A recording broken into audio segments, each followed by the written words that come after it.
Hello दोस्तों, नमस्कार। कैसे हैं आप सब? उम्मीद है आप सभी स्वस्थ और मस्त होंगे। आज हम एक ऐसे टॉपिक के बारे में बात करने वाले हैं, गले में कुछ अटकना सा महसूस होना। इसके लिए 3 मेडिसिन हम निकाल के लाए हैं और 3 मेडिसिन में से आपके सिम्टम्स किस मेडिसिन से मैच हो रहे हैं यानी मिल रहे हैं, वो मेडिसिन आप यूज कर सकते हैं। तो यहाँ पर 3 मेडिसिन हैं। सबसे पहली है वेलाडोना, लैकेसिस एंड फेटोलोका डिकेंड्रा। तो तीनों मेडिसिन के सिम्टम्स बिल्कुल अलग अलग हैं। किसी मेडिसिन में सांस लेने में तकलीफ हो रही है, किसी मेडिसिन में निगलने में तकलीफ हो रही है। कई ऐसी मेडिसिन है जिनमें कुछ भी परेशानी नहीं है, केवल छाती या चेस्ट में या गले में कुछ अटकना सा महसूस होना। उनको लग रहा है कि कुछ लंप या फिर कुछ गठान टाइप की गले में अटकी है। सो बारीकी से समझ लेते हैं और ये मेडिसिन आप सभी के लिए रामबाण औषधि का काम कर सकते हैं। और ये मेडिसिन और ये वीडियो आप सभी को शेयर करना चाहिए और लाइक ज़रूर कीजिएगा। कुछ पूछना चाहो फिर भी कमेंट कर सकते हैं। तो चलिए शुरू करते हैं आज का वीडियो। समझते हैं कि ऐसी क्या क्या मेडिसिन और ऐसे क्या क्या सिम्टम्स इस मेडिसिन में हमें इस वीडियो में मैच होंगे। सो सबसे पहले बात करेंगे हम वेलाडोना 30P। हमेशा ध्यान रखिए, ये जो मैं आपको मेडिसिन बता रहा हूँ वो 30 पोटेंसी में लेना है। ये मैं आपको पोटेंसी मैंने ऑलरेडी लिख रखी है, ठीक है, जिससे आप सभी को कंफ्यूजन नहीं होगा। और बात करेंगे कि कौन कौन इस मेडिसिन को ले सकता है। 10 साल से ऊपर के जो बच्चे हैं उनको दे सकते हैं। प्रेगनेंसी जो 6 मंथ की बाद की प्रेगनेंसी है, 6 मंथ हो चुके हैं, वो प्रेगनेंसी लेडीज ले सकती हैं। वृद्ध लोग ले सकते हैं, हमारे जो सीनियर सिटीजन्स हैं। और जो 10 से ऊपर के एज के हैं वो सभी लोग ले सकते हैं। अब कैसे लेना है ये मैं आपको बताता हूँ। छोटे बच्चों को अगर परेशानी है तो उसको भी बताऊंगा कैसे लेना है। सारे क्वेश्चंस आपके क्लियर हो जाएंगे। सबसे पहले बेलाडोना 30 की बात करते हैं। 30P यानी कि potency, dryness of throat. Dryness throat यानी कि गले में उसको ऐसा लगता है बहुत ज़्यादा सूखा सूखापन, उसका गला बहुत ज़्यादा सूखता है, उसकी मेम्ब्रेन जो होती है अंदर की बहुत ज़्यादा सूखती है। सबसे पहला लक्षण। दूसरा लक्षण होता है brightness of throat. Brightness of throat यानी कि जो सामने की वॉल है वो बहुत ज़्यादा चमकदार होती है, बाकी उसमें कोई दिक्कत नहीं होती है। देखिए, ब्राइटनेस ऑफ थ्रोट और ड्राइनेस ऑफ थ्रोट दोनों ही सिम्टम्स वेलाडोना 30 मेडिसिन, जो बेलाडोना मेडिसिन है उससे मैच हो रहे हैं। इसके बाद कॉन्स्ट्रिक्टेड सेंसेशन, उसको ऐसा लग रहा है कि गला उसका कॉन्स्ट्रिक्टेड हो रहा है, यानी कि थोड़ी बहुत उसको सांस लेने में या फिर उसको अजीब सी फीलिंग, डिस्कम्फर्ट फीलिंग हो सकती है। उसके बाद नंबर 4 पर है swelling of throat. Swelling of throat यानी गले में उसको सूजन भी रहेगी। इसके अलावा कांस्टेंट डिजायर टू सॉलो, उसको उस पेशेंट को ऐसा लगता है कि मुझे बार बार कुछ ना कुछ थोड़ी बहुत देर बाद कुछ ना कुछ खाने को मिल जाए और स्वॉलोइंग करता है, ठीक है। तो ऐसे पेशेंट में देखिए कॉन्स्ट्रिक्टेड सेंसेशन उसको हो रहा है, स्वेलिंग ऑफ थ्रोट है, कांस्टेंट डिजायर टू सॉलो, उसको खाने पीने की बहुत ज़्यादा डिजायर यानी बहुत ज़्यादा इच्छा हो रही है, ड्राइनेस है, ब्राइटनेस है। ऐसे पेशेंट्स को सॉर थ्रोट, किसी भी प्रकार का सॉर थ्रोट हो, ये मेडिसिन वो पेशेंट ले सकता है। ऐसे पेशेंट को ये मेडिसिन बहुत ही इफेक्टिव, बहुत ही अच्छे रिजल्ट्स मिलेंगे।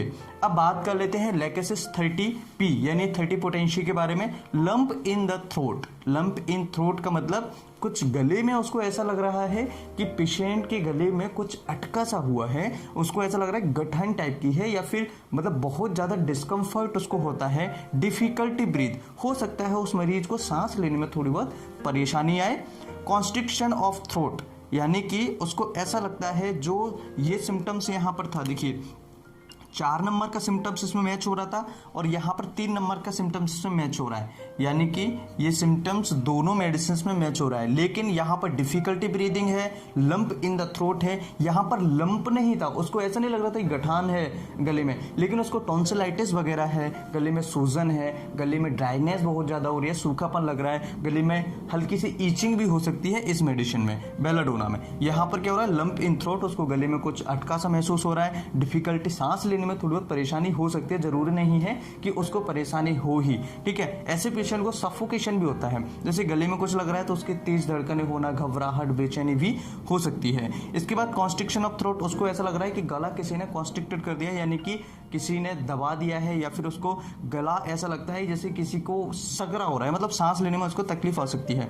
विल्यूस रेड थ्रोट, जब आप सामने की वॉल देखेंगे तो ऐसे पेशेंट की सामने की वॉल पर छोटे छोटे दाने, या फिर उसको ऐसा लगेगा जैसे हल्की सी नीली जामुनी कलर का वहां पर देखने को मिलेगा आपको थ्रोट।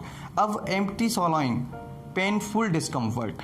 जब भी पेशेंट कुछ खाएगा या कुछ भी नहीं खाएगा, जब भी जैसे थूक निकला उसने तो उसको तकलीफ होगी, बहुत ज़्यादा डिस्कम्फर्ट होता है। कुछ भी खाएगा, थूक निकलेगा या पानी पिएगा तो ऐसी कंडीशन में उसको कुछ परेशानी होगी। लेकिन ध्यान रखिए, सॉलिड अगर वो खाएगा तो सॉलिड खाने पर उसको परेशानी नहीं होगी। ये लैकेसिस के सिम्टम्स हैं। सॉलिड यानी कि जैसे रोटी खाया या कुछ खाना वाना खाया तो उसको तकलीफ नहीं होगी, लेकिन कुछ भी वैसे ही जैसे थूक निकलता है तो उसको परेशानी होगी। तो ये लैकेसिस मेडिसिन के सिम्टम्स हैं। अब फाइटोलक्का डेकेंड्रा के बारे में बात करते हैं। टॉन्सिलाइटिस इसमें सबसे ज़्यादा होता है, टॉन्सिलाइटिस और डिप्थीरिया। टॉन्सिलाइटिस अगर किसी पेशेंट को है और डिप्थीरिया है, भले डिप्थीरिया नहीं हो लेकिन टॉन्सिलाइटिस है। टॉन्सिलाइटिस यानी कि आपके जो टॉन्सिल्स होते हैं उनमें सूजन आना। टॉन्सिल्स हमारे क्या काम करते हैं? इन्फेक्शन को रोकने का काम करते हैं। जब इनसे इन्फेक्शन नहीं रुकता है तो इनमें सूजन आ जाती है। ये इन्फेक्शन इनमें भी अटैक करता है, जिसकी वजह से यहाँ पर सूजन और लालपन या फिर छोटे छोटे सफ़ेद सफ़ेद दाने, जिन्हें हम क्विंसी कहते हैं, जो पेरिटॉन्सिल्स एब्सेस बन जाती है, क्विंसी हो जाती है और टॉन्सिलर स्टोन भी बन जाती है। ठीक है, तो टॉन्सिलाइटिस में ले सकते हैं। शिफ्टिंग पेन, इसका जो पेशेंट का पेन होता है, यानी इस मेडिसिन में जो पेन है वो उसको ऐसा लगता है जैसे कि फ्लैश ऑफ इलेक्ट्रिक शॉक, यानी कि अचानक से दर्द होगा और शिफ्टिंग पेन होगा। जैसे कभी जो जीभ है हमारी उसके लास्ट वाले पार्ट में दर्द होगा, कान तक आ सकता है, गले तक नीचे तक जा सकता है, ऊपर आ सकता है ना। तो ये इसका शिफ्टिंग पेन होता है, एकदम से अचानक से दर्द होता है और ये दूसरी जगह शिफ्ट हो जाता है। Feeling lump in the throat, इस पेशेंट को भी देखिए feeling lump in the throat, यानी गले में कुछ अटका हुआ लग रहा है। यहाँ पर भी हमने देखा था गले में कुछ अटका हुआ लग रहा है। ठीक है, तो लैकेसिस में भी है और फाइटोलक्का डेकेंड्रा में भी है feeling lump in throat. Difficulty सॉलोइंग, देखिए यहाँ पर क्या था कि जब पेशेंट सॉलिड खा रहा था, खाना खा रहा था, उसको परेशानी नहीं हो रही थी, लेकिन जब थूक निकल रहा था, लिक्विड ले रहा था तो उसको थोड़ी सी परेशानी आ रही थी। और ऐसे पेशेंट्स में परेशानी नहीं भी आती लैकेसिस के पेशेंट में, जब वो निकलता है कुछ तो ठीक है, लेकिन जब वो नॉर्मल बैठा है, कुछ सोच रहा है, तो ऐसी कंडीशन में उसको दिक्कत आती है। तो डिफिकल्टी सॉलोइंग, लेकिन यहाँ पर क्या हो रहा है, ऐसे पेशेंट को कुछ भी वो खाएगा, सॉलिड खाएगा, लिक्विड खाएगा, पिएगा, कुछ भी करेगा ना तो उसको परेशानी आएगी। कुछ भी अगर वो खाएगा, देखिए डिफिकल्टी सॉलोइंग एनीथिंग, अगर वो कुछ भी खाता है तो ऐसी कंडीशन में उसको दर्द होगा, बहुत ज़्यादा तकलीफ होगी। फील्स वेरी हॉट, उसको गला ऐसा लगता है बहुत ज़्यादा गर्म है, उसको ऐसा लगता है कि गले में किसी ने आयरन रख दिया हो, जैसे बहुत ज़्यादा गर्म किसी आयरन को कर दीजिए, लोहे की किसी चीज़ को कर दीजिए और उसको अगर आप कहीं टच करोगे तो बहुत ज़्यादा जलन होती है। ऐसी वर्निंग पेन उसको होता है फाइटोलक्का डेकेंड्रा के पेशेंट में। अब लैकेसिस के पेशेंट में क्या होता है कि उसको गले में अगर वो टाई लगा के बैठा हुआ है, गले में अगर टाई लगा ली उसने तो उसको बहुत ज़्यादा परेशानी आती है, उसको बहुत ज़्यादा घबराहट बेचैनी हो सकती है। अब बात कर लेते हैं कि लेनी कैसे है। देखिए 30 पोटेंसी में बेलाडोना की बात करें तो आपको दिन में केवल 2 ड्रॉप्स लेनी है और शाम को 2 ड्रॉप्स लेनी है। ठीक है, खाना खाने के या तो आधा घंटे पहले या फिर आधा घंटे बाद।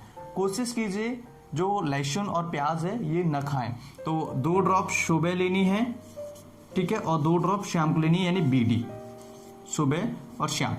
ठीक है, अब आपको कितने दिन तक लेनी है, ये आपको लेनी है 7 डेज। ठीक है, तो 7 डेज के लिए लेनी है वेलाडोना 30, 2 ड्रॉप सुबह, 2 ड्रॉप शाम को। बच्चों में ले सकते हैं, 10 साल के जो ऊपर के बच्चे हैं उनमें ले सकते हैं, और 10 साल के जो नीचे के बच्चे हैं उनमें केवल 1-1 ड्रॉप्स सुबह और शाम देना है, याद रखें बच्चों के लिए। अब बात करते हैं लैकेसिस 30 पोटेंसी। लैकेसिस के बारे में बात करें तो ये मेडिसिन आपको केवल एक ही बार लेनी है, 2 ड्रॉप्स। 2 ड्रॉप्स लेनी है और आपको रिपीट करनी है आफ्टर 5 डेज। ठीक है, यानी कि जैसे आज मैंने 2 ड्रॉप्स लिए, उसके 5 दिन बाद फिर से रिपीट करनी है और 5 दिन बाद फिर से रिपीट करनी है, और ये 4 बार कम से कम आपको रिपीट करनी है। ठीक है, जब 4 बार रिपीट करेंगे तो आपकी सारी समस्याएं जो धीरे धीरे कम हो जाएंगी। बच्चों में इसे यूज नहीं करना है, बच्चों में आपको बेलाडोना यूज करनी है, बच्चों में लैकेसिस नहीं देना है। फीमेल्स में लैकेसिस यूज कर सकते हैं और प्रेगनेंसी में इसे लैकेसिस को नहीं देना है। अब बात कर लेते हैं फाइटोलक्का। फाइटोलक्का के बारे में बात करें तो ये मदर टिंचर आपको लेना है। मदर टिंचर फॉर्म में अगर आप लेंगे तो टॉन्सिलाइटिस की जो समस्या है वो सॉल्व हो जाएगी। शिफ्टिंग पेन, दर्द अगर गले में है, जलन हो रही है बहुत ज़्यादा, आराम मिल जाएगा। फीलिंग लम्प, गले में ऐसा लग रहा है कुछ अटका सा है, उसमें भी आराम मिल जाएगा। डिफिकल्टी सॉलोइंग, ठीक है, फील्स वेरी हॉट। तो इसका करना क्या है आपको, मदर टिंचर लीजिए, 100 ml पानी में आप मिलाइए 10 बूंद, 10 ड्रॉप्स, ठीक है। अब 10 ड्रॉप्स आपने मिलाया और इसके गार्गल्स करने लगिए। गार्गल्स करने हैं आपको दिन में 3 बार, ठीक है। TDS, ठीक है। अब TDS करनी है, कितने दिन तक करना है आपको TDS? दिन में 3 बार करने हैं, सुबह दोपहर शाम। ये करने हैं आपको 5 दिन, 5 डेज, ठीक है।